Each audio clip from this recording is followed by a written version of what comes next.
Hello everyone, welcome to civil staff Himachal. तो ये हमारा वीकली शेड्यूल है और हम डिस्कस करने जा रहे हैं 8 PM सीरीज़ में अपने previous year questions HP secretariat exam के। ठीक है जी। तो जिसका पोस्ट कोड है 962।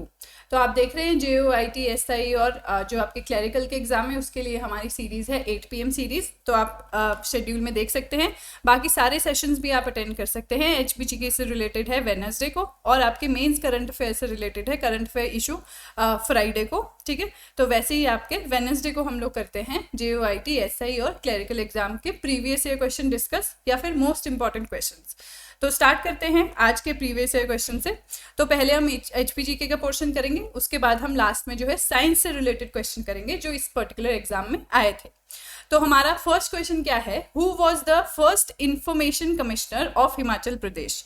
तो आपके ऑप्शंस है S चक्रवर्ती, NC मेहता, PC कटोच या PC राणा। तो जैसे कि आपको पता ही होगा कि बाकी भी जो हमने प्रीवियस क्वेश्चन किए हैं उसमें आपके फर्स्ट इन हिमाचल प्रदेश काफ़ी आए हैं।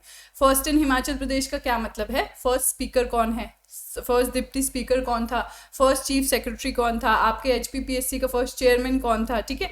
वैसे ही उसी से रिलेटेड एक क्वेश्चन है कि आपका फर्स्ट इंफॉर्मेशन कमिश्नर कौन था हिमाचल प्रदेश का। तो यहाँ पे आपको आंसर करना है। आप लोग कमेंट सेक्शन में आंसर कर सकते हैं या फिर वीडियो पॉज करके अपना आंसर कर सकते हैं। तो यहाँ पे आपका आंसर है D PC राणा। तो PC राणा जो थे वो आपके फर्स्ट इंफॉर्मेशन कमिश्नर थे HPGK के हिमाचल प्रदेश के। तो PC राणा जो है फर्स्ट थे, वो 2006 से लेके 2011 तक उनका टेन्योर था। और आपके भीम सेन जो है वो सेकंड इंफॉर्मेशन कमिश्नर थे। तो हमें पता है कि चीफ इंफॉर्मेशन कमिश्नर होते हैं, इंफॉर्मेशन कमिश्नर्स होते हैं, स्टेट के होते हैं, सेंटर के होते हैं। तो ये हमारा सारी बॉडीज़ है जो कि आपकी पॉलिटी में आती हैं। तो नेक्स्ट देखते हैं हम।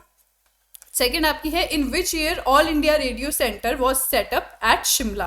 तो हमें पता है All India Radio centre Akashvani Shimla में है, तो वो कब सेटअप हुआ था आपका, 1955, 1959, 1962 और 1965। तो ये चार ऑप्शंस आपके पास है। आप वीडियो पॉज करके मार्क कर सकते हैं आंसर, कमेंट सेक्शन में भी मार्क कर सकते हैं। तो इसका आंसर आपका है 1955। 1955 में जो है All India Radio centre setup हुआ था शिमला में। ठीक है। तो ये 16 जून 1955 यहाँ पे गिवन है आपको डेट की ब्रॉडकास्टिंग उसने स्टार्ट की थी 1955 में। नेक्स्ट क्वेश्चन हमारा है, the new year festival in Chandra and भागा वैली इज कॉल्ड फागुली, हल्दा, गोची या गेमूर। तो यहाँ पे आपका जो है चंद्रभागा वैली के एक फेस्टिवल की बात की जा रही है। तो इनमें से कौन सा फेस्टिवल है जो यहाँ सेलिब्रेट किया जाता है। तो हमारे जो सोशल कस्टम्स है, फेयर्स एंड फेस्टिवल्स है, उसमें ये काफ़ी आपका इंपॉर्टेंट फेस्टिवल हो जाता है लाहौल स्पीति का। तो यहाँ पे आंसर है इसका हल्दा। तो हल्दा आपका एक दिवाली की तरह, जैसे आप पूरे स्टेट में दिवाली, पूरे इंडिया में दिवाली सेलिब्रेट करते हैं, वैसे ही चंद्रभागा वैली में आपका हल्दा सेलिब्रेट होता है। तो इस फेस्टिवल में देखते हैं क्या है, फुल मून डे के टाइम पे ये सेलिब्रेट होता है। ठीक है। जिस दिन फुल मून डे होता है आपका, पूर्णिमा जिसे हम लोग कहते हैं, तो ये प्राइमरली डेडिकेटेड है किसको, शीशकर अप्पा। तो ये क्या है, गॉडेस ऑफ वेल्थ इनको माना जाता है। तो इनकी पूजा के लिए होता है। अब ये 2nd से 3rd वीक ऑफ जनवरी में मनाया जाता है। तो ये भी इंपॉर्टेंट है आपका। और इसमें क्या करते हैं लोग, पार्टिसिपेट करते हैं। तो जो किसी भी फेस्टिवल में होता है, नाचना गाना, वो सब इसमें भी होता है। प्लस यहाँ पे क्या है, एक बॉन फायर लगाई जाती है। ठीक है। आग का जो एक सेंटर में लगाया जाता है और पीपल वहाँ पे असेंबल होते हैं और टॉर्चेस जलाते हैं जो कि सिडार ट्विग की बनी होती है। अब सिडार एक लकड़ी की है और ट्विग मतलब उसकी छोटी छोटी जो लकड़ियाँ होती है उसकी बनी होती है। तो उसे ये जला के यहाँ पे बैठते हैं। तो ये आपका है हल्दा फेस्टिवल। नेक्स्ट देखते हैं हम, which town of Himachal is known as Chhoti Kashi. तो बहुत ईजी क्वेश्चन है ये। तो कुल्लू, मंडी, नाहन और चंबा। ठीक है। ये चार ऑप्शन आपके, कुल्लू, चंबा, नाहन और मंडी। तो यहाँ पे आपको बताना है छोटी काशी किसको कहा जाता है। तो हमें पता है कि शिवरात्रि आपकी कहाँ सेलिब्रेट की जाती है, मंडी में। ठीक है। और छोटी काशी भी आपके मंडी को कहा जाता है क्योंकि वहाँ पे बहुत सारे टेम्पल एग्जिस्ट करते हैं और वहाँ को वाराणसी ऑफ हिल्स भी कहा जाता है। तो इसका आंसर है आपका D मंडी। ठीक है जी। छोटी काशी कहा जाता है, वाराणसी ऑफ हिल्स कहा जाता है क्योंकि बहुत सारे जो है टेम्पल्स हमें देखने को मिलते हैं। प्लस इसकी लोकेशन की वजह से जो ब्यास और सुकेती खड्ड के कॉन्फ्लुएंस पे इसकी लोकेशन है। नेक्स्ट देखते हैं आपका फिफ्थ क्वेश्चन है, ये भी बहुत इजी क्वेश्चन है। तो Hatu fort in Himachal is located in the territory of Mandi valley, Kullu valley, Sangla valley या नन ऑफ दीज। तो आपको पता है हाटू जो अब शिमला के आसपास के एरिया में है, या घूमने गए होंगे कभी नारकंडा वगैरह, तो वहाँ पे आपकी हाटू पीक आती है, एक हाटू टेम्पल भी आता है। तो ये आपका कहाँ पे है? शिमला में। मंडी, कुल्लू, सांगला, तीनों में से किसी में भी नहीं है, तो आपका आंसर हो गया D, none of the above. तो डी है आपका 15 किलोमीटर्स अवे है कोटगढ़ से। कोटगढ़ भी एक छोटा टाउन है आपका शिमला में ही, शिमला से आगे जाके, तो इसको हाटू पीक कहते हैं। इसके पीक पे जाके आपका बहुत ही पिक्चरस्क्यू व्यू है और आपके टेम्पल भी है। तो यहाँ पे नारकंडा जो है वो नियरेस्ट फेमस आपका स्टेशन है। नेक्स्ट आपका है, when did Mahatma Gandhi visit Dharampur, Solan district में जो है, एंड डिलीवर्ड अ स्पीच। तो आपको ईयर बताना है। धर्मपुर जो है आपका सोलन डिस्ट्रिक्ट के अंदर आता है, और जब हम चंडीगढ़ से शिमला की सोलन की तरफ जाते हैं, शिमला की तरफ जाते हैं, तो बीच में आपका एक स्टेशन आता है। तो 1938, 1939, 1940 या 41, तो चार ही ऑप्शंस आपको दिए हैं। तो अब हमें पता है महात्मा गांधी कौन से ईयर में जो है शिमला विजिट किया था उन्होंने, तो इसी पर्टिकुलर किसी एक ईयर में वो यहाँ भी आए थे। तो इसका आंसर है आपका बी, महात्मा गांधी जो है धर्मपुर आए थे 1939 में, और उन्होंने वहाँ पे स्पीच डिलीवर की थी। नेक्स्ट क्वेश्चन देखते हैं हम। सेवेंथ क्वेश्चन हमारा है, who was the first Himachali sports person to receive Arjuna award. तो अब ये अवार्ड जो है ये भी आपके बहुत इंपॉर्टेंट है, ठीक है, कि सबसे पहले ये अवार्ड्स किसको मिले थे। सबसे पहले जैसे हमने फर्स्ट क्वेश्चन किया कि फर्स्ट इन हिमाचल प्रदेश, तो ये जितने भी पुराने हो जाए पर इंपॉर्टेंट होते हैं। तो आपका सीता गोसाइन, आपकी सुमन रावत, रजनी गौतम या फिर कांता सूद, तो इनमें से कौन है जिनको अर्जुना अवार्ड मिला था सबसे पहले? तो वो है आपकी सुमन रावत। तो सुमन रावत जो है वो एक ट्रैक और फील्ड एथलीट थी, ठीक है। तो ये 3000 मीटर के इवेंट में इन्होंने ब्रॉन्ज जीता था 1986 में, ठीक है, बहुत पुरानी बात है। तो एशियन गेम्स में, और गोल्ड जीता था 1987 में साउथ एशियन गेम्स में, ठीक है, 1500 मीटर और 3000 मीटर के इवेंट में। तो ये आपकी इनकी अचीवमेंट्स है कि उस टाइम पे तो स्पोर्ट्स में इतना फैसिलिटीज़ भी नहीं थी, और स्पेशली आपकी विमेन के लिए, तो उस टाइम पे इन्होंने एशियन गेम्स में ब्रॉन्ज और गोल्ड जीता, तो ये बहुत ही बड़ी बात है। और प्लस उनको अर्जुना अवार्ड भी मिला इसके लिए, और वो हिमाचल से बिलोंग करती थी, ठीक है जी। तो नेक्स्ट देखते हैं हम। आपका 8th क्वेश्चन है, who took keen interest in promotion of Chamba embroidery and रुमाल। तो आपके ऑप्शंस है चंपावती, साहिल वर्मन, बिमला शर्मा या कमला देवी चट्टोपाध्याय। तो यहाँ पे आपका आंसर है चंबा एम्ब्रॉयडरी, चंबा रुमाल, ठीक है, हमें पता है फेमस है काफ़ी। और आपके भूरी सिंह म्यूजियम, भूरी सिंह ने भी इसमें इंटरेस्ट लिया था। भूरी सिंह म्यूजियम में भी इसके जो है आपके रेमिनेंट्स है, जब दिल्ली दरबार होते थे तो चंबा के रूलर्स जो है दिल्ली में ये प्रमोट करते थे। तो यहाँ पे इसका आंसर है आपका कमला देवी चट्टोपाध्याय। अब कमला देवी चट्टोपाध्याय कौन थी? ये आपकी एक इंडियन सोशल रिफॉर्मर थी और फ्रीडम एक्टिविस्ट भी थी। अब इनको क्यों याद किया जाता है? इनके कंट्रीब्यूशन के लिए, एक तो इंडिपेंडेंस मूवमेंट में, दूसरा कि वो आपके हैंडीक्राफ्ट्स, हैंडलूम, थिएटर, इन सबको बहुत ज़्यादा सपोर्ट करती थी, और इसी तरह से इन्होंने प्रमोट किया था चंबा एम्ब्रॉयडरी और चंबा रुमाल को, ठीक है जी। तो नेक्स्ट आप देखते हैं मसरूर टेम्पल के बारे में। मसरूर टेम्पल है कांगड़ा के, वो कौन सी सेंचुरी में बना है? अब हमें पता है कांगड़ा में है, और इसे क्या कहा जाता है? आपका एलोरा ऑफ हिमालयस भी कहा जाता है। रॉक कट टेम्पल है, ये रॉक की कटिंग से बना है। इससे रिलेटेड स्टोरीज भी हमने सुनी है कि कभी पांडवाज ने बनाया है, ठीक है।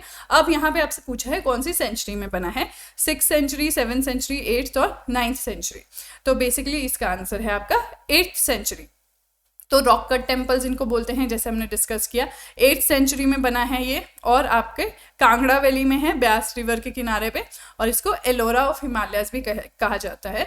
ऐसे ही अजंता ऑफ हिमालयस किसको कहा जाता है, ये आप लोग कमेंट सेक्शन में बताएंगे, ठीक है, अपना पार्टिसिपेशन शो करेंगे थोड़ा। फिर 10th है आपका, who started the Shivratri fair of Mandi. तो अभी स्टार्टिंग में हमने देखा छोटी काशी कहा जाता है आपकी मंडी को, और वहाँ पे शिवरात्रि फेयर जो है वो काफ़ी फेमस है। तो वो किसने स्टार्ट किया था, कौन से राजा ने? तो केशव सेन, श्याम सेन, युद्धवीर सेन या फिर अजबर सेन, तो इनमें से कौन थे? तो हमें पता है कि ये है, काफ़ी कॉमन क्वेश्चन है, वैसे कॉमन फैक्ट है, और आंसर इसका है अजबर सेन ने स्टार्ट किया था। तो महाशिवरात्रि जो है, मंडी की शिवरात्रि है, वो इंटरनेशनल फेयर है, और वो 7 डेज के लिए चलता है, और अजबर सेन ने 300 से 400 साल पहले स्टार्ट किया था। और हमें पता है यहाँ के जो डेटी है, जो देवता पूजे जाते हैं, वो है माधव राय। तो इसकी स्टोरी आपके सूरज सेन, राजा सूरज सेन जो मंडी के थे उनसे रिलेटेड है कि उनके कार्यकाल में या जब वो जिंदा थे तो उनके सारे मेल एयर्स जो थे, बच्चे थे आगे जो उनको सक्सीड कर सकते थे, उनकी डेथ हो गई थी। तो उन्होंने एक सिल्वर इमेज ली माधव राय की, मतलब कृष्ण भगवान की, और उन्हें जो है पूरा राज्य का वो बना दिया है। तो वो अभी तक आपका रीति चलती आ रही है और माधव राय ही जो है वो मंडी के प्रिंसिपल डेटी है। ठीक है, तो ये आपके शिवरात्रि में भी इनकी पाल की जाती है। फिर नेक्स्ट है आपका 11th question, the Aryan came to Himachal Pradesh from. अब आर्यंस आए थे, हमें पता है कहाँ से आए थे, central India, central Asia, central America या फिर साउथ ईस्ट एशिया। तो ये काफ़ी कॉमन फैक्ट है, जब भी हम पढ़ते हैं आर्यंस के बारे में तो सबसे पहले ये पढ़ते हैं, चाहे हमारा एंशियंट हिस्ट्री हो चाहे हम हिमाचल की हिस्ट्री पढ़ रहे हो। तो बेसिकली इसका आंसर है कि वो सेंट्रल एशिया से आए थे। ठीक है, बी इसका आंसर है आपका। तो अभी वो 3 ब्रांचेस में डिवाइड हो गए थे। तो आर्यन सेंट्रल एशिया से आए थे न्यू लैंड और पैस्चर्स की सर्च में। ठीक है, और इन्होंने 3 ब्रांचेस में खुद को डिवाइड कर दिया था। तो एक ब्रांच यूरोप की तरफ चली गई थी। ठीक है, सेकंड ब्रांच जो है वो साउथ ईस्ट की तरफ आ गई, पामीर नॉट। पामीर आपको पता है अफगानिस्तान और इंडिया जहाँ पे थोड़ा बाउंड्री टच करते हैं वहाँ पे आपकी पामीर नॉट है उसके पास। ठीक है, फिर कश्मीर एंटर किया उन्होंने और उसके बाद हिमाचल प्रदेश एंटर किया। तो इस ब्रांच को खासाज कहते थे। ठीक है, क्षत्रियाज कहते थे, और ये क्लोरियन लैंड इन्होंने बना दिया था जिसको खास लैंड भी कहते हैं। तो ये आपका जो है आर्यन की इंट्रोडक्शन है। और थर्ड ब्रांच जो है वो इनकी ईरान की तरफ गई थी। तो यहाँ पे हमें सेकेंड ब्रांच इंपॉर्टेंट है जो हिमाचल प्रदेश की तरफ आई थी। नेक्स्ट देखते हैं हम, US club Shimla was originally residence of which British ruler. तो अब शिमला जो है हमें पता है हमारा समर कैपिटल था, तो हेरिटेज टाउन है, तो वहाँ पे काफ़ी चीज़ें पाई जाती है, बिल्डिंग्स पाए जाते हैं, मॉन्यूमेंट्स पाए जाते हैं जो आपके ब्रिटिश रूल के दौरान बने हैं, बिल्डिंग्स पाई जाती है, तो वो बहुत इंपॉर्टेंट हो जाते हैं। तो ऐसे ही एक बिल्डिंग है यूएस क्लब जिसको बोलते हैं यूनाइटेड सर्विस क्लब। अब ये पहले किसका रेजिडेंस हुआ करता था, लॉर्ड लिलिंथ को, रिपन, किचनर या फिर सर जर्मीहा ब्रायंट। तो ये आपको ऑप्शंस गिवन है, तो आप अपना आंसर वीडियो पॉज करके मार्क कर सकते हैं। इसका आंसर है आपका डी। ठीक है, सर जर्मीहा ब्रायंट, इनका रेजिडेंस ये पहले हुआ करता था। तो ये भी आपका प्रीवियस ईयर में क्वेश्चन आया है कि कब फाउंड किया था। तो 1944 में जो है आपका यूनाइटेड सर्विस क्लब फाउंड हुआ था। अब ये जो है आपका माल रोड से 10 मिनट की वॉक पे है। ठीक है, जब हम वॉक करके जाते हैं माल रोड से तो आपके 10 मिनट लगते हैं यहाँ तक पहुँचने में। और यहाँ पे जो है काफ़ी इंपॉर्टेंट चीज़ हुई थी, जो रेडक्लिफ बाउंड्री कमीशन थी। रेडक्लिफ आपको पता है इंडिया पाकिस्तान का बॉर्डर बनाने के लिए, बाउंड्री लाइन डिस्कस करने के लिए बनी थी, तो वो यहाँ पे डिसाइड हुआ था। नेक्स्ट देखते हैं 13, who was the first speaker of HP Vidhansabha. तो ये आपके फिर से वही क्वेश्चन आ गया कि फर्स्ट कौन था। तो जैसे हमने स्टार्टिंग में पढ़ा फर्स्ट क्वेश्चन, फिर अर्जुन अवार्ड के रिगार्डिंग में पढ़ा, अब ये आपके विधानसभा के स्पीकर के बारे में है। तो आपका ऑप्शन है विद्याधर, विद्या स्टोक्स, तुलसीराम या फिर जयवंत राम। तो यहाँ पे आपका आंसर, ये कॉमन टाइप का क्वेश्चन है क्योंकि speaker, deputy speaker, first chief minister, first lieutenant governor, तो ये सारे क्वेश्चन जो है ये तो आपको टिप्स पे आने ही चाहिए क्योंकि हाई प्रोबेबिलिटी होती है इनकी आने की। तो यहाँ पे आंसर है आपका जयवंत राम, डी। तो जयवंत राम थे, वो फर्स्ट स्पीकर थे। तो 1952 से 56 तक जो है उनका कार्यकाल चला। नेक्स्ट हम देखते हैं, who was the ruler of Bushahr state when 1857 revolt took place. तो ये भी काफ़ी इंपॉर्टेंट और काफ़ी फेमस रूलर है बुशहर के। तो बुशहर के कंटेक्स्ट में अब हमें 3-4 ही फेमस रूलर देखने को मिलते हैं और 1857 के दौरान में ये रूलर थे। तो इनमें से कौन थे, शमशेर सिंह, मोहिंदर सिंह, छतर सिंह और पद्म सिंह। तो आप अपना आंसर वीडियो पॉज करके मार्क कीजिए। तो इनका नाम था आपका शमशेर सिंह। तो काफ़ी फेमस है क्योंकि इन्होंने जो है ब्रिटिशर्स को एड प्रोवाइड करना, किसी भी किस्म की मदद प्रोवाइड करने से, टैक्स पे करने से मना कर दिया था 1857 के रिवोल्ट के दौरान। बट फिर भी जो है ब्रिटिशर्स ने इनके खिलाफ कोई एक्शन नहीं लिया क्योंकि वहाँ पे इंडो तिब्बतन बॉर्डर जो आपका रोड था वो यहाँ से पास हो रहा था बुशहर से। ठीक है, तो उनको कुछ भी करते तो उनके रोड बिल्डिंग में प्रॉब्लम आती, इसीलिए उन्हें ऐसे ही छोड़ दिया गया। तो ये आपके जो है शमशेर सिंह है बुशहर के राजा, इन्होंने एक टाइप ऑफ टैक्स जिसको कहते हैं खीरज, वो देने से मना कर दिया था और एक पॉलिसी ऑफ न्यूट्रलिटी रखी थी रिवोल्ट ऑफ 1857 के दौरान। न्यूट्रलिटी मतलब आपके जो सारे हिल स्टेट्स के आपके वो थे, राजास थे, उन्होंने सपोर्ट किया था ब्रिटिशर्स को 1857 के दौरान, बट इन्होंने सपोर्ट नहीं किया था। तो नेक्स्ट देखते हैं 15 क्वेश्चन हमारा है, हु फाउंडेड बागल स्टेट। तो बागल स्टेट जो है आपकी सोलन में आती है, ठीक है। सोलन हमने डिस्कस किया, अगर आपने HPGK की हमारी रिवीजन सीरीज देखी तो वहाँ पे हमने डिस्कस किए हैं डिफरेंट प्रिंसली स्टेट्स। तो ऐसे ही सोलन में बहुत सारे प्रिंसली स्टेट्स आते हैं छोटे छोटे, तो उसमें से एक है बागल स्टेट। वो किसने किया था? संपूर्णा डे, बाल डे, नाम डे या फिर अजय डे। तो अगर आपने रिवाइज हल्का सा भी किया हो तो इनमें से एक ही नाम आपको देखा देखा लगेगा, ठीक है, बाकी सारे नाम आपको देखे हुए भी नहीं लगेंगे। तो आंसर है इसका डी। तो अजय डे है, उन्होंने बागल स्टेट फाउंड किया था। उज्जैन से वो आए थे और सेरी विलेज में सेटल हुए थे पहले, ठीक है। पहले उन्होंने अपनी कैपिटल दमरस में रखी और बाद में चेंज करके दाड़ला में कर दी। तो यही आज हमें देखने को मिलता है, दाड़ला घाट, जहाँ पे आपकी सीमेंट फैक्ट्री भी है, काफ़ी फेमस है, डिस्ट्रिक्ट सोलन में है, ठीक है जी। तो नेक्स्ट देखते हैं हम 16th, what was the earlier name of Sundarnagar town. तो ये भी काफ़ी कॉमन टाइप का क्वेश्चन है कि एंशियंट टाउन के नाम किस नाम से जाने जाते हैं। तो आपका है धनियारा, हिमली, सूरजपुर और बनेर। तो यहाँ पे सुंदरनगर का एंशियंट नाम क्या था? बनेर। तो आंसर है आपका डी। और ये किसने फाउंड किया था? आपके राजा गरूर सेन ऑफ सुकेत। तो ये तो हम डिस्कस कर ही रहे हैं, साथ साथ में जो हम एक्सप्लेनेशन देख रहे हैं उसमें आपके पोटेंशियल क्वेश्चंस हैं, ये आपके प्रीवियस ईयर क्वेश्चन है और इसी में से नेक्स्ट एग्जाम में आपके क्या क्वेश्चन आ सकते हैं ये हम डिस्कस कर रहे हैं। तो आप लोग उस पर भी साथ साथ में ध्यान दीजिए, ये नहीं कि एक्सप्लेनेशन नहीं देखना है, एक्सप्लेनेशन भी आपकी इंपॉर्टेंट है। नेक्स्ट क्वेश्चन क्या पता आपको ये आ जाए कि गरूर सेन ऑफ सुकेत जो है उन्होंने कौन सा टाउन फाउंड किया है, कौन सी सिटी फाउंड की है, ठीक है। वहां पे आएगा आपका सुंदरनगर या बनेर सिटी।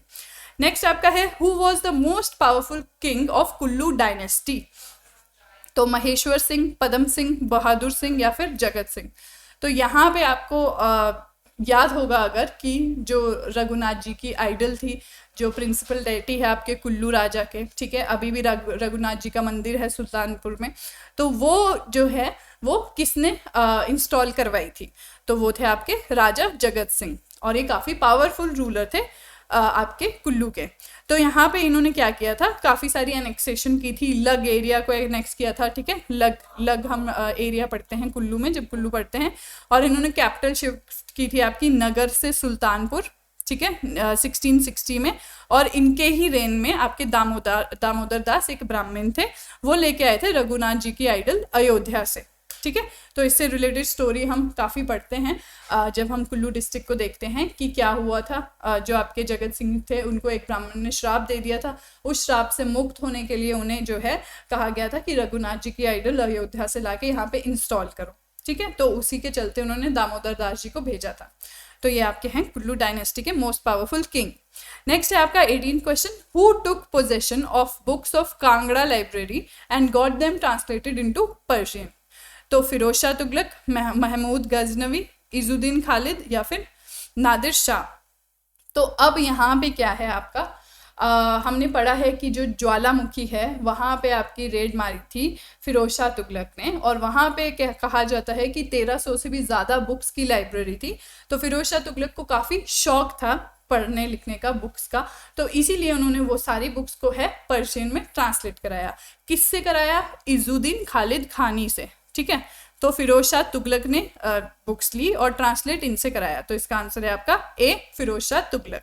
तो फिरोज शाह तुगलक है, उन्होंने अटैक किया था नगरकोट को, ठीक है, और ज्वालामुखी टेम्पल में एक लाइब्रेरी थी, उसी की बुक्स को उन्होंने ले लिया था। राउंड अबाउट 1300 के आसपास की बुक्स थी। तो ये बलोखरा में आपका आंकड़ा मेंशन्ड है।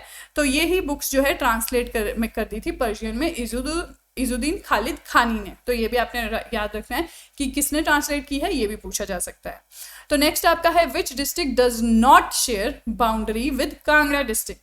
तो जिन लोगों ने नहीं देखी HPGK की रिवीजन सीरीज, आई होप आप लोग देखें उसे, क्योंकि ये सारे क्वेश्चंस हमने वहाँ कवर किए हैं और आपके HPGK का 360 डिग्री कवरेज वहाँ पे हुआ है। तो ये भी हमने जब स्टार्ट करते हैं हम कोई भी डिस्ट्रिक्ट, तो उसका मैप डिस्कस करते हैं वहाँ पे, और हम आसपास वाली सारी डिस्ट्रिक्ट देखते हैं। तो मैप के थ्रू ये ईजिली याद हो जाएगा आपको, ठीक है। वैसे भी कई लोगों को याद ही होगा। तो बिलासपुर, चंबा, ऊना, मंडी, तो इनमें से कौन सा है जो कांगड़ा डिस्ट्रिक्ट से बॉर्डर शेयर नहीं करता है? तो अगर हम मैप के थ्रू देखें तो हमें क्लियरली पता चलेगा कि इसका आंसर है ए, बिलासपुर। तो ये देखिए मैप है आपका। तो मैप में हम यहाँ कांगड़ा देख रहे हैं, तो कांगड़ा जो है काफ़ी सारी डिस्ट्रिक्ट से बाउंड्री टच करता है, और ऊपर आपकी नॉर्थ में है चंबा, ठीक है जी। आपके नॉर्थ ईस्ट की साइड पे है लाहौल, और सदर्न में पूरा आपका है कुल्लू, मंडी, हमीरपुर, ऊना। तो बिलासपुर आपका कहाँ रह जाता है, यहाँ। तो बिलासपुर से ये टच नहीं कर पाता, ठीक है जी। तो ये आपको मैप के थ्रू याद रखना, काफ़ी ईजी रहता है। नेक्स्ट क्वेश्चन देखते हैं अब, मारकंडा खड्ड जो है वो कहाँ से फ्लो करता है एचपी में। तो ये आपको बताना है, कांगड़ा, बिलासपुर, चंबा या फिर सिरमौर। तो मारकंडा खड्ड अगर आपको याद हो तो आपका एक शिवालिक फॉसिल पार्क जो है वो भी इस नदी के खड्ड के किनारे हैं, और मारकंडा आपकी सिरमौर डिस्ट्रिक्ट में है। तो आंसर है आपका डी। तो जो आपका बर्बन हिल है कटासन पास के द्वारा, वहाँ पे कटासन देवी टेम्पल भी है फेमस, ठीक है, वहाँ से ये राइज करता है मारकंडा रिवर या मारकंडा खड्ड। तो वहाँ पे है। तो ये जो आपको क्वेश्चन पूछा गया था वो काफ़ी इजी था, क्योंकि आपसे डिस्ट्रिक्ट पूछा गया था, आपसे एक स्पेसिफिक एरिया नहीं दिया गया था, यहाँ पूरी डिस्ट्रिक्ट दी गई थी आपको। तो नेक्स्ट आपका है नाको लेक। अब लेक्स है तो हिमाचल प्रदेश में लेक्स है, उनकी लोकेशन हम लोग देखते हैं। हमारे जो रिवर्स हैं उनकी लोकेशन हम लोग देखते हैं। तो ज्योग्राफी में आपकी यही चीज़ें हैं। पीक्स हैं वो कहाँ हैं, तो सबसे इजी क्वेश्चन यही आ सकता है कि ये लेक जो है वो कौन से एरिया में है या कौन सी डिस्ट्रिक्ट में है। तो किन्नौर, लाहौल स्पीति, कांगड़ा और चंबा। तो नाको लेक आपका कहाँ पे है, किन्नौर। किन्नौर में हमारी ले दे के 2-3 ही लेक्स है, नाको लेक है, सोरोंग लेक है, ठीक है। तो ये याद रखना ईजी है हम लोगों के लिए। नेक्स्ट देखते हैं, तो ये नाको लेक है, हाई ऑल्टीट्यूड लेक है, पू सब डिवीजन में आपकी पाई जाती है किन्नौर के, ठीक है। अब ये part of boundary of Nako village है, वहाँ पे ये है, इसीलिए इसका नाम नाको रखा गया है। अब यहाँ पे विलो और पॉपुलर ट्रीज मिलते हैं आपको। तो ये विलो ट्री जो है, बैट वगैरह जो बैट होते हैं आपके क्रिकेट खेलने के, उनको बनाने के लिए काम आते हैं। तो काफ़ी इंपॉर्टेंट ट्रीज है ये, ठीक है। और बुद्धिस्ट टेम्पल भी वहाँ पाए जाते हैं। फिर नेक्स्ट आपका है, where does the river Sutlej enter Shimla. तो रिवर का कोर्स जब हम लोग पढ़ते हैं कि आपकी सतलुज है वो किन्नौर में एंटर करती है थ्रू शिपकिला पास।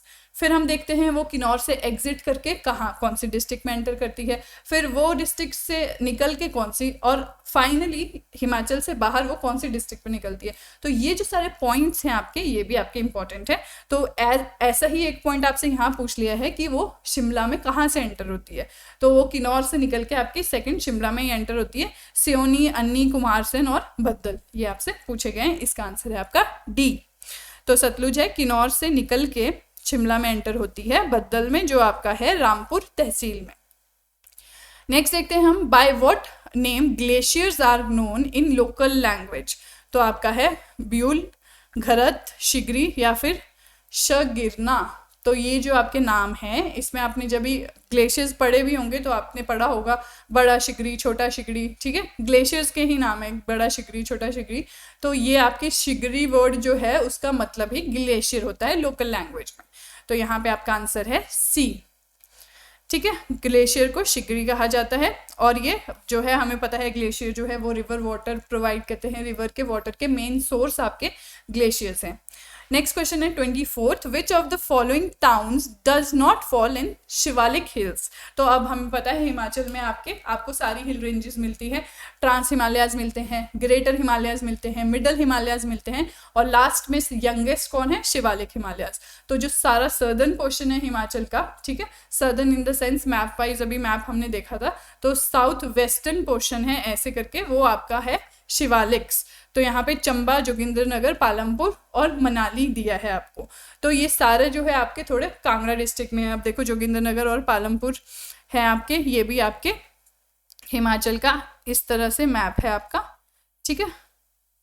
तो इस तरह से शेप है। तो ये वाले जो एरियाज हैं मैक्सिमम, ये आपके शिवालिक है, ठीक है जी। अब मनाली आपका यहाँ पे है, ठीक है। चंबा का भी थोड़ा एरिया आ रहा है यहाँ पे, आपका कांगड़ा का भी आ रहा है, मंडी, हमीरपुर, ऊना, यहाँ पे सोलन, सिरमौर, ये सारे एरियाज में आपके शिवालिक्स हैं। बट यहाँ मनाली जो है वो काफ़ी ऊपर है, तो ये आपका पार्ट नहीं है शिवालिक्स का। तो आंसर है आपका डी। नेक्स्ट है आपका, अब यहाँ से हम जो है 24 क्वेश्चंस थे वो हमारे रिलेटेड थे HPGK से, जो आपके इस पर्टिकुलर प्रीवियस ईयर क्वेश्चंस आए हैं। अब आपके जो है साइंस के क्वेश्चंस हम डिस्कस करने जा रहे हैं। तो universal law of gravitation is attributed to Galileo, Kepler, Newton और आइंस्टाइन। तो ये क्वेश्चंस आपको दिए हैं। अब ये जो यूनिवर्सल लॉ ऑफ ग्रेविटेशन है काफ़ी फेमस लॉ है, इसी की वजह से जो है वो न्यूटन और एप्पल वाली स्टोरी आपने सुनी होगी। तो ये आपके दिए है इसाक न्यूटन ने, ठीक है जी। तो इसाक न्यूटन ने क्या कहा, आंसर है इसका सी। इसाक न्यूटन ने 1687 में, वो क्या कौन थे, एक इंग्लिश मैथमेटिशियन थे और फिजिसिस्ट भी थे। तो इन्होंने क्या है एक थ्योरी या लॉ सामने रखा था ताकि वो एक्सप्लेन कर पाए मोशन ऑफ प्लैनेट्स और देयर मून्स, ठीक है। प्लैनेट मतलब अर्थ और मून कौन है हमारा, ठीक है, मून हमारी सैटेलाइट मतलब मून। तो उनके बाकी सारे प्लैनेट्स के भी अपने अपनी सैटेलाइट्स अपने अपने मून्स होते हैं। तो प्लैनेट्स और मून्स के बीच में रिलेशनशिप दिखाने के लिए ये लाया गया था। तो इन्होंने क्या किया कि कोई भी पार्टिकल ऑफ मैटर है यूनिवर्स में वो एक दूसरे को अट्रैक्ट करते हैं, ठीक है, विद अ फोर्स जो कि डायरेक्टली प्रोपोर्शनल होएगी, मतलब बराबर होएगी किसके, as the product of masses और inversely proportional to the square of distance between them, ठीक है। अब m1 m2 दो मास होंगे तो डायरेक्टली प्रोपोर्शनल होगी product of masses, m1 m2 इनका मास हो गया, and inversely proportion to square of their distance, तो डिस्टेंस स्क्वायर, तो ये आपकी फोर्स है। तो ये आपका है न्यूटन का यूनिवर्सल लॉ ऑफ ग्रेविटेशन। तो एक फोर्स ऑफ अट्रैक्शन से एक दूसरे को अट्रैक्ट करते हैं। तो आप अर्थ और मून का एग्जांपल ले लीजिए, इसीलिए जो है अर्थ के अराउंड रिवॉल्व करता है आपका मून, क्योंकि इनके बीच में एक फोर्स ऑफ ग्रेविटेशन और फोर्स ऑफ अट्रैक्शन है। नेक्स्ट देखते हैं हम, the food a man Yeats has, इसमें से कौन सी एनर्जी है, heat energy, kinetic energy, potential energy या फिर नन ऑफ द अबव। तो जो खाना हम लोग खाते हैं उसमें कौन से टाइप की एनर्जी है ये आपको बताना है। अब इसका आंसर है आपका सी, पोटेंशियल एनर्जी। तो पोटेंशियल एनर्जी बेसिकली क्या होती है आपकी, stored form of energy. Stored form of energy होती है जिसके पास पोटेंशियल होता है ताकि वो काम कर सके और कन्वर्ट हो सके काइनेटिक एनर्जी में। तो इसका एक एग्जांपल से हम लोग हमेशा समझते हैं जब हम साइंस करते हैं कि पोटेंशियल एनर्जी जो होती है वो आप डैम के एग्जांपल से देखते हैं कि जो स्टोर्ड पानी होता है आपका डैम में, खड़ा पानी, उसमें आप कहते हैं इट पोजेसेस पोटेंशियल एनर्जी। और जब फ्लड गेट्स आप खोल देते हैं डैम के और पानी बह रहा होता है, नीचे गिर रहा होता है, तो वो कहते हैं कि potential energy changed into kinetic energy. तो स्टोर्ड एनर्जी जो है, स्टोर्ड वाटर की एनर्जी है, उसको पोटेंशियल एनर्जी कहा है, और जब मूवमेंट होगी उसकी वाटर की, फॉल हुआ वो, तो उसको काइनेटिक एनर्जी कहा है। तो यहाँ पे भी वही कहा जा रहा है। अब जो फूड है वो उस एनर्जी स्टोर करता है in the form of chemical bonds, ठीक है, ऑफ एटम्स। तो कुछ बॉन्ड्स जो है वो स्ट्रांग होते हैं और उनका लो पोटेंशियल होता है, कुछ बॉन्ड्स जो है जैसे कि शुगर वो वीक होते हैं इसलिए उनका हाई पोटेंशियल होता है, ठीक है। हाई पोटेंशियल क्या होता है, काइनेटिक एनर्जी प्रोवाइड करने का, क्योंकि वीक बॉन्ड्स हैं तो जल्दी टूट जाएंगे तो फ्लो करना शुरू करेंगे तो किससे एसोसिएट किया था हमने मूवमेंट को, काइनेटिक एनर्जी से, ठीक है। हाफ mv² पे आप फॉर्मूला पढ़ते हैं।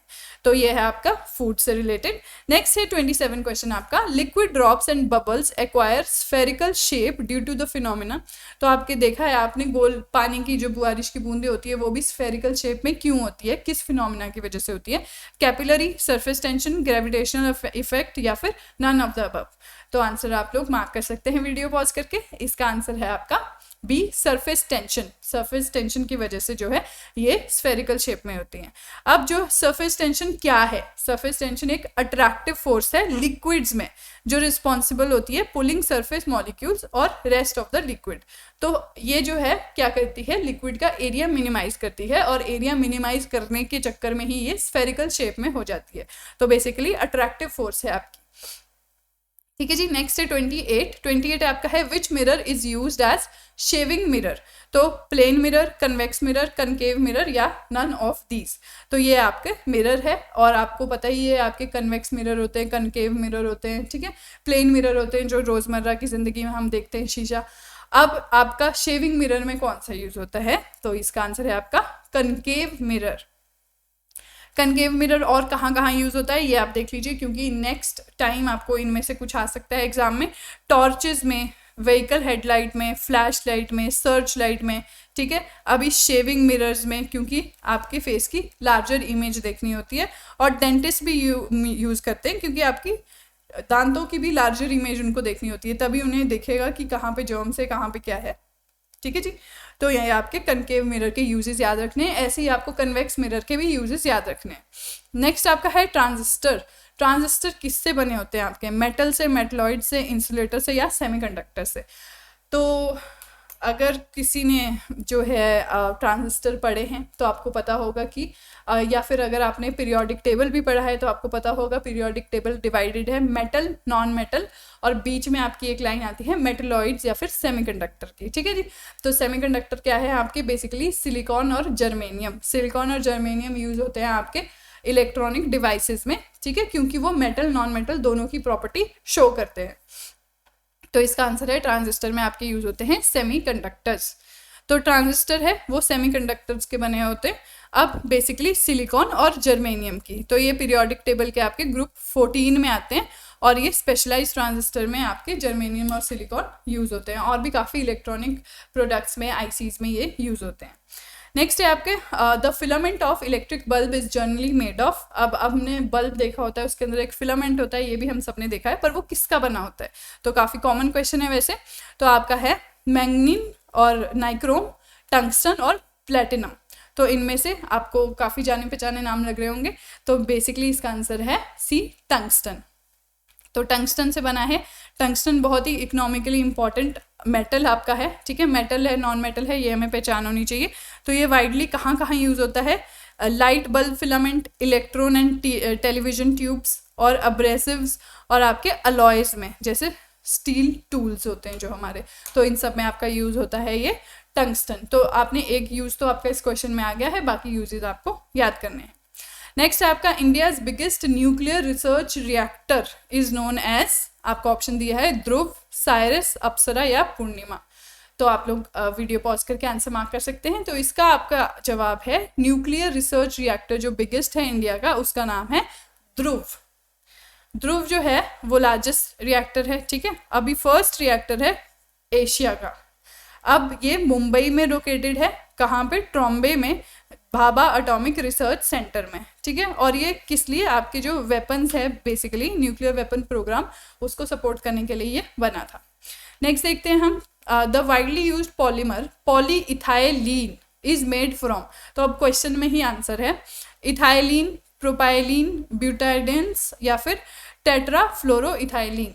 तो आपका पॉलीइथाइलीन हमें पता है, जो पॉलीथीन्स हम यूज़ करते हैं डेली लाइफ में वो आपके होते हैं पॉलीइथाइलीन, और वो बेसिकली बने हैं इथाइलीन से। तो अब ये बेसिकली आपके हाइड्रोजन और कार्बन के कंपाउंड्स होते हैं। अब आपके ये हम जो कार्बन एंड इट्स कंपाउंड पढ़ते हैं अगर साइंस में एनसीईआरटी में, तो उसमें गिवन है। तो उसी में आपके जो है मीथेन, मीथीन तो नहीं होता, इथीन होता है, ठीक है, प्रोपीन होता है, वैसे इथाइलीन होता है। तो ये सारे हमारे प्रोडक्ट्स हाइड्रोकार्बन प्रोडक्ट्स है। तो पॉलीइथाइलीन है वो ओनली कार्बन एंड हाइड्रोजन की चेन से बना होता है, और ये सिंपलेस्ट पॉलीमर होता है, ठीक है। जो जितने भी आपके कॉम्प्लेक्स अवेलेबल है उसमें से सिंपलेस्ट ये है, और वाइड स्प्रेड इसका यूज़ क्या है, प्लास्टिक में होता है, और इसको प्रिपेयर करने के लिए हम यूज़ करते हैं इथाइलीन। तो यही हमारा आंसर है। नेक्स्ट आपका है rifamycin is a drug to cure typhoid, cancer, tuberculosis, AIDS, ठीक है। तो यहाँ पे ड्रग दवाई का नाम पूछा है आपसे, बेसिकली रिफामाइसिन। तो ये आप फेमस होगी या न्यूज़ में होगी उस टाइम, तो हमारे टीबी को एलिमिनेट करने के प्रोग्राम भी चलते रहते हैं। तो इसका आंसर है आपका ट्यूबरक्लोसिस को ट्रीट करने के लिए ये ड्रग यूज़ होता है। अब ये एक एंटीबायोटिक है, तो ऑल फॉर्म ऑफ ट्यूबरक्लोसिस को ट्रीट करने के लिए यूज़ हो रहा है। और इन्फेक्शियस डिजीज़ है ट्यूबरक्लोसिस, आपको पता है लंग्स में होता है और other part of the bodies में भी हो सकता है। तो ये अलोन भी यूज़ होती है और कॉम्बिनेशन विद अदर ड्रग्स भी आपकी यूज़ होती है। तो आपने याद रखना है रिफामाइसिन है आपकी ट्यूबरक्लोसिस से रिलेटेड। अब आपके अल्कोहलिक बेवरेजेस होते हैं जैसे वाइन, उसमें क्या होता है, एसिटिक एसिड, इथेनॉल, मिथेनॉल या फिर ब्यूटेरिक एसिड। तो ये आप लोगों को देखना है। तो ये काफ़ी इजी है। अल्कोहल से रिलेटेड हमारा OL ग्रुप होता है, अगर ये सफिक्स आपने देखा हो तो ये आपका है इथेनॉल में। और हम जो है एनसीईआरटी में भी अपना पढ़ते हैं, तो हमने काफ़ी डिटेल में ये देखा है इथेनॉल और इथेनॉइक एसिड के यूजेस वहाँ पे गिवन है। तो इथेनॉल आपका है वो है आपका अल्कोहलिक बेवरेजेस से रिलेटेड। तो इथेनॉल है वो ड्रिंकिंग अल्कोहल, सिंपल अल्कोहल, ये सब भी कहते हैं इसको। और ये ऑर्गेनिक केमिकल कंपाउंड है, ठीक है। ऑर्गेनिक इसलिए क्योंकि कार्बन कंपाउंड है। और सिंपल अल्कोहल, इसका फॉर्मूला क्या है आपका C2H6O। नेक्स्ट देखते हैं हम। अब यहाँ पे फ्यूमागिलिन, फ्यूमागिलिन फिर से आपसे पूछा है क्या है, डिटर्जेंट है, एंटीबायोटिक है, इंसेक्टिसाइड है या हर्बिसाइड है। तो किसी किस्म के आपके जब ये एग्ज़ाम हुआ था, न्यूज़ में हो सकता है, ठीक है, फेमस न्यूज़पेपर में या कुछ ऐसे, इसीलिए आपका ये यहाँ पे पूछा जाता है। तो डिटर्जेंट है, एंटीबायोटिक, इंसेक्टिसाइड है, हर्बिसाइड है, तो आप आंसर मार्क कर सकते हैं वीडियो पॉज करके। इसका आंसर है आपका एंटीबायोटिक। तो एंटीबायोटिक्स की हमारा कितना इशू है इंडिया में, ये तो आपको पता ही है। एंटीबायोटिक्स लोग खा रहे हैं और इससे क्या एंटी माइक्रोबियल रेजिस्टेंस उनमें डेवलप हो रही है कि अब दवाइयाँ काम करना ही बंद कर रही है, ठीक है जी। तो ये आपका है एंटीबायोटिक और ये डिराइव किया है फंगस फ्यूमिगेटस से। नेक्स्ट आपका है malarial parasite is transmitted by Culex, Anopheles, Aedes और मैंसोनिया। तो इनमें से कौन से पैरासाइट से मलेरिया आपका होता है? तो काफ़ी इजी है, काफ़ी फेमस है। तो एनोफिलीज जो होता है उनसे आपके होता है मलेरिया, और डेंगू आपका होता है एडीज एजिप्टिस से, ठीक है, जो आपका सी ऑप्शन है। तो इसका आंसर है आपका एनोफिलीज मॉस्किटो जो होता है वो वेक्टर होता है ऑर्गेनिज्म के लिए मलेरिया फैलाने के लिए, और एक खड़े पानी में फ्रेश स्टैंडिंग वाटर में आपके पनपते हैं और ये पूरा अपना लार्वा साइकिल जो है लाइफ साइकिल कंप्लीट करते हैं, उससे फिर आपके मच्छर बनते हैं। अब ये ओनली कैरियर है मलेरिया का, ठीक है। और मलेरिया के साथ साथ ये दो और कौन सी बीमारियां करता है, फिलराइसिस और एंसेफेलाइटिस। तो ये 3 बीमारियां आपने याद रखनी है। एनोफिलिस से 3 बीमारियां होती है। मलेरिया आपसे पूछ लिया गया है, नेक्स्ट टाइम हो सकता है फिलराइसिस और एंसेफेलाइटिस पूछा जाए। तो नेक्स्ट क्वेश्चन आपका है the nut having high carbohydrate content is coconut, chestnut, beech nut या आलमंड। तो इनमें से कौन से नट में हाई कार्बोहाइड्रेट कंटेंट होता है? तो ये आपका होता है चेस्टनट में। तो चेस्टनट आपका आप यहाँ पे गिवन है कि 53 ग्राम्स कार्बोहाइड्रेट होता है 100 ग्राम में से, ठीक है, मोर देन 50%। अगर आपके पास 100 ग्राम वेट के चेस्टनट है तो उसमें से 53 ग्राम तो आपका कार्बोहाइड्रेट्स ही है। तो ये सर्टनली हाई कार्ब फूड में काउंट होते हैं, और 5.1 ऑफ दीज कार्बोहाइड्रेट्स जो हैं वो इसके फाइबर में ही होते हैं। नेक्स्ट देखते हैं हम, tannin is used for making, ठीक है, टैनिन क्या है आपका ये हम देखेंगे, शैम्पूज, सोप्स, इंक्स या बटन्स। तो यहाँ पे किसको बनाने के लिए इसका यूज होता है? तो वीडियो पॉज करके आप आंसर कर सकते हैं। इसका आंसर है सी, इंक्स। तो टैनिन जो है उसको टैनिक एसिड भी कहते हैं। तो ये जो फ्लावर्स का वुड वाला पार्ट होता है वहाँ से आपको मिलता है, और बहुत सारी इंडस्ट्रियल एप्लीकेशंस इसकी होती है। अब ये यूज़ होता है, ये आपका होता है पाउडर फॉर्म में, फ्लेक्स के फॉर्म में हो सकता है, स्पॉन्जी मास्क के फॉर्म में हो सकता है, ठीक है, और ये यूज़ होता है लेदर में, डाइंग फैब्रिक, ठीक है, जो हम डाई कराते हैं कपड़े उसमें, और मेकिंग इंक और वेरियस मेडिकल एप्लीकेशंस। तो ये आपके टैनिन की एप्लीकेशंस है, इंडस्ट्रियल एप्लीकेशंस की कहाँ कहाँ वो यूज़ होता है। फिर नेक्स्ट आपका क्वेश्चन नंबर 38 आपका लास्ट क्वेश्चन था, ठीक है। तो हमने आज साइंस से और HPGK से रिलेटेड प्रीवियस ईयर क्वेश्चन किए हैं। प्रीवियस ईयर क्वेश्चन का रोल क्या रहता है, आप लोग बस इतना ध्यान रखिए कि ये क्वेश्चन जो है सबसे फर्स्ट आपका एडवांटेज है कि रिपीट हो सकते हैं। तो आप एक ही एग्जाम नहीं दे रहे होंगे, आप मल्टीपल एग्जाम दे रहे होंगे। इस एग्जाम में आया है, अगला किसी और एग्जाम में सेम क्वेश्चन आ सकता है, ठीक है। दूसरा फायदा आपको क्या है कि आपको पता चल जाता है कि आपको किस टाइप के क्वेश्चन जो हैं पढ़ने हैं, ठीक है। जब आप रिवाइज करोगे अगली बारी तो आपको पता चल जाएगा कि इस टाइप का क्वेश्चन आपका आया था, तो ये आपको पक्का है, इंपॉर्टेंट है कि करना ही है। तो आप रिवीजन में अपना पढ़ाई वैसे सेग्रीगेट कर दोगे।